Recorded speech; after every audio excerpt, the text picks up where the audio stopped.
туман бартараф шуд ва моҳ мисли як матои сафед ҳама ҷоро рӯшанӣ дод.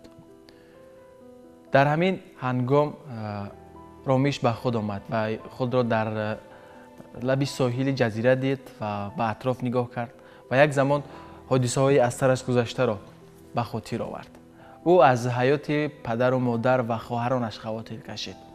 дарҳол аз ҷои худ хесту ба ҷустуҷӯи онҳо пардохт.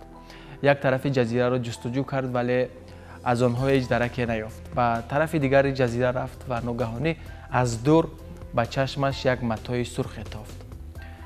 ҳаракат кард ба тарафи ҳамон матои сурх ва наздик шуду духтараки зеборо дид, гуларӯсро дид ва дарҳол барои наҷоти ӯ пардохт. азбасе ки медонист ки чӣ гуна шахсони ғарқшударо наҷот диҳанд, дарҳол ба наҷоти ӯ пардохт ва оқибат ӯро наҷот дод. духтарак як чашм кушод ва боз чашмонашро пӯшид. ромиш бошад аз ин амал хаста шуда дар тарафи дигари духтарак нишаст ва ногаҳонӣ чашмаш ба чеҳраи зебои духтар афтод. тамоми дунёро фаромӯш кард. Вай ошиқи ин зебоӣ шуд, мафтуни ин зебоӣ шуд ва ба худ гуфт, агар дар он талотум дар вақти базм ба чеҳраи зебои ин духтар нигоҳ мекардам, шояд ки ин гуна зебоӣ, ин гуна қашангии ӯро намедидам, вале ҳозир мебинам хеле зебо аст. ва ҳамин тавр ногаҳонӣ духтар ба худ омад ва бо ҳайрат ба чеҳраи ромиш нигоҳ кард. ромиш гуфт ки оё дигаронро намедонад дар куҷоянд, оё аз ҳаёти дигарон воқиф аст. духтар сар ҷунбонд ки аз ҳаёти дигарон воқиф нест ва ҳамин тавр ҳарду хестанд барои пайдо кардани он нафароне ки ғарқ шуданд.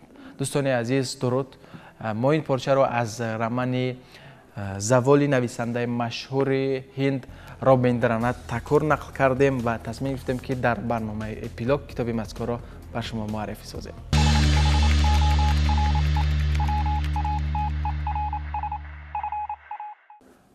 ҳамин минвол 3 моҳ гузашт.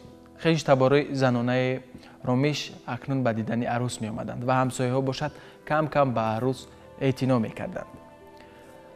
риштаи муҳаббат миёни арӯс ва ромиш бештар гардидан мегирифт. онҳо акнун ҳар шом болои бом баромада ба осмон тамошо мекарданд, ба айни худ суҳбат мекарданд, шӯхиҳо мекарданд. баъзан вақт оҳиста ромиш омада чашмони арӯсро мебаст ва баъзан вақт ӯро аз хоб ногаҳонӣ бедор мекард, метарсонд. ҳамин гуна шӯхиҳои зиёд мекарданд ва зиндагиашон хуш буд. оҳиста оҳиста одат кардан гирифтанд. як рӯз ромиш ба арӯс Сушила гуфта муроҷиат кард. арӯс ҳайрон шуд ва гуфт ки чаро дар ин ҷо ҳама маро Сушила ном мегиранд. охир аз иваз кардани ном хушбахтӣ ба сари як кас намеояд ку. номи ман Камола аст, чаро шумо маро Сушила мегиред? аз ин ҳарфи арӯс ромиш дар ҳайрат афтод ва пурсид чӣ гуна?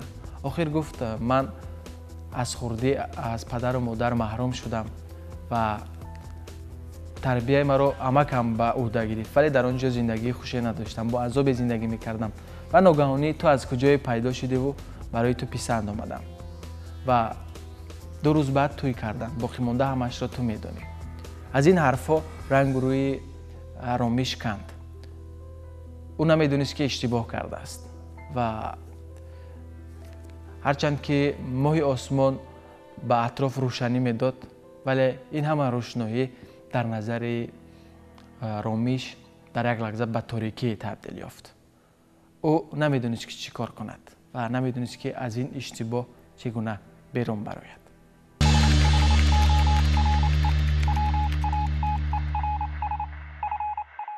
ромиш ба ҳамин тариқа эҳтиёткорона аз аҳволи ӯ пурсид ва оҳиста оҳиста тарҷумаи ҳоли Камоларо фаҳмид. вале ин масъаларо сабук накард. ӯ бояд масъаларо ҳал мекард. эҳтимол меравад ки шавҳари Камола ғарқ шуда бошад ва шояд ӯро ба хонаи амакаш баргардонад. ӯро қабул мекарда бошад. ба ҳар ҳол инро маслиҳат надонист ки ӯро ба хонаи амакаш барад. зеро дар он ҷо зиндагии Камола хело бад мешуд. ва ё ки шавҳараш агар зинда бошад, оё ӯро қабул мекарда бошад ё на? эҳтимол меравад ки ӯро қабул намекунад. ва духтарро дар ҳамин ҳол партофта рафтан низ ноадолатӣ мешуд. ӯ дар зери талотум бо ин ҳама бетаҷрибагӣ дар ин зиндагие ки касе надорад нобуд шуданаш мумкин буд. ягона роҳе ки Ромиш метавонист ӯро ҳамроҳи худ нигоҳ дорад ба ҳамсарӣ қабул кардани ӯ буд. вале ӯ ҳамсари Ромиш набуд. ҳамин тавр барои худ маслиҳат дод ки набояд дар зодгоҳи худ биистад. ӯ бояд ба Калкутта биравад ва дар ҳаёти пурталотуми Калкутта одат кунад. ҳамин тавр барои худ маслиҳат дод ва бегоҳ Камоларо гирифту ба роҳ баромад ба сӯи Калкутта. ва ҳамин тавр онҳо ба Калкутта расиданд. дар аввал Калкутта барои Камола хело писанд омад. Камола то ҳол намедонист ки Ромиш ҳамсари ӯ нест. аз ин воқиф набуд. ва ӯ бепарвоёна ҳамроҳи Ромиш ҳаракат мекард ва вақте ки ба Калкутта расид, аз паси равзана ба селаи одамон беис нигоҳ мекард, ба атроф нигоҳ мекард. ин рафтори Камола хашми Ромишро зиёдтар кардан мегирифт. духтари нодида мегуфт дар дили худ ва бо хашм ӯро гуфт ки бисёр ба атроф нигоҳ накун.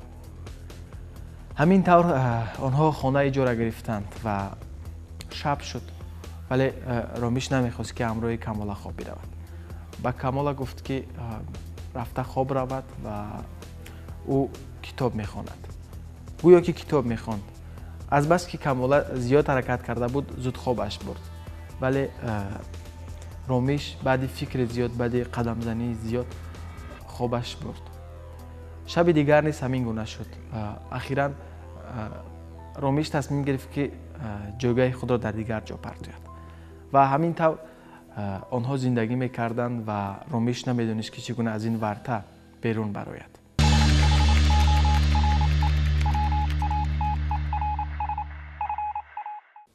Ромиш ба назди Онода Бабу даромад.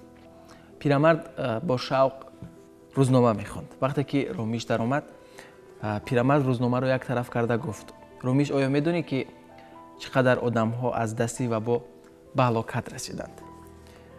Ромиш ҷавоб додан ба ин суолро авло надонист ва зуд ба мақсад омаданро тасмим гирифт.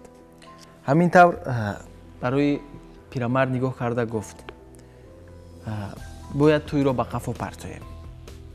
пирамард ҳайрон монд: чаро?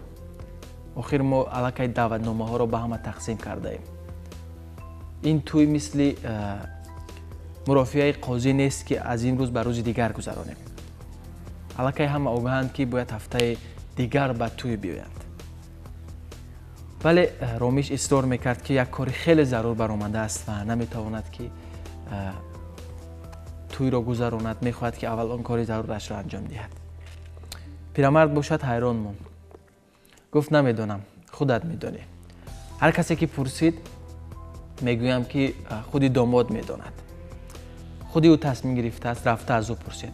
ногаҳонӣ дар ҳамин вақт духтар вориди хона гардид ва пурсид ки чӣ ҳодиса шудааст. пирамард ба духтар гуфт: домод мехоҳад ки тӯйро ба қафо партояд. оё ту аз ин огаҳ ҳастӣ? духтар ҳайрон монд, гуфт: на, огаҳ нестам. ва Ромиш интизор набуд ки ин гуна хабарро ба духтар мерасонад. вай мехост ки бо дигар роҳ бифаҳмонад. аллакай тир аз камон ҷаст ва рост ба ҷигари духтар рафт.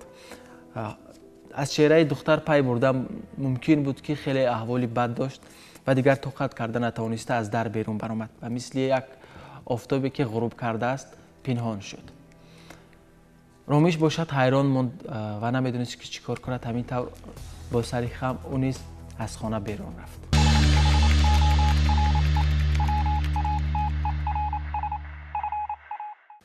соати 9 бегоҳӣ Ромиш ва Камола ба роҳ баромаданд то ба вокзал раванд. онҳо ба фойтон нишастанд ва ба роҳ баромаданд. ҳангоми аз роҳ гузаштан Ромиш ба тарафи хонаи шинос нигоҳ кард. هیچ چیز عوض نشده است، همه در جای خود بود. او یک آهی خیلی به دردی کشید، چنان آه کشید که کمالای به خواب رفته بیدار شد. به طرف رومیش نگاه کرده گفت چه شد به تو؟ رومیش خود را به نادانی زده گفت هیچ چیز نشده است. و همین طور آنها به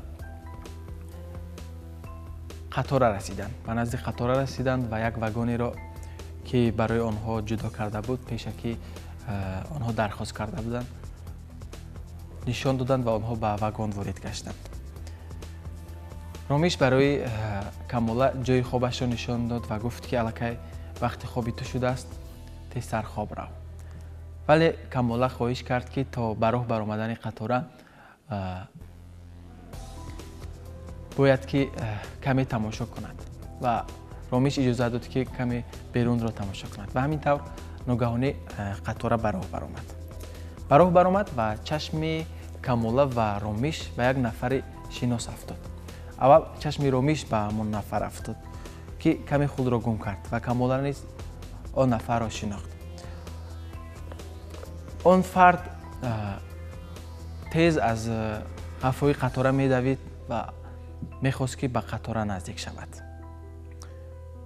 آن یک نفر همدیهه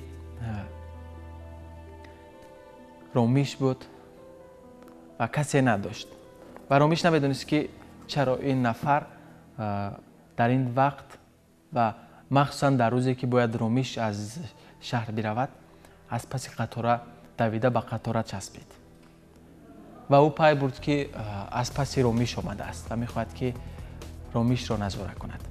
دوستان عزیز، ما همینجا برای نقل کردن دوم پارچه های کتاب زوال نویسنده مشهور هند رابیندرانات تاکور نقطه میگذاریم.